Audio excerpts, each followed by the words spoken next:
పుట్టమైసమ్మ committee కొత్త committee ఎన్నుకోబడడం జరిగింది. కావున వాళ్లకు అభినందనలు తెలుపుతూ వారికి అమ్మవారి ఆశీర్వాదాలు ఎలవెల ఉండాలని మనస్ఫూర్తిగా కోరుకుంటూ నూతన కార్యవర్గం ప్రెసిడెంట్ అధ్యక్షుడిగా శ్రీ నందకిషోర్ గారిని ఎన్నుకోవడం జరిగింది. మరియు సెక్రటరీగా నరేందర్ అన్నని ఎన్నుకోవడం జరిగింది. అదేవిధంగా క్యాషియర్ అంటే కోశాధికారిగా జక్కం భోజనాన్ని ఎన్నుకోవడం జరిగింది.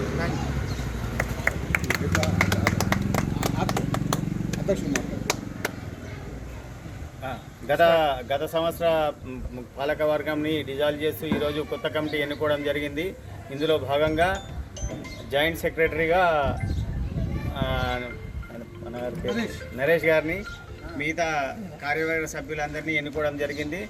ఈ పుట్టమైసమ్మ కమిటీ గత 3 సంవత్సరానికి దినదిన అభివృద్ధి చెందుతుంది. ఆ అమ్మవారి ఆశీస్సులతో ఇంకా అభివృద్ధి చెందాలని మనస్ఫూర్తిగా కోరుకుంటున్నాం. అందరికీ నమస్కారం.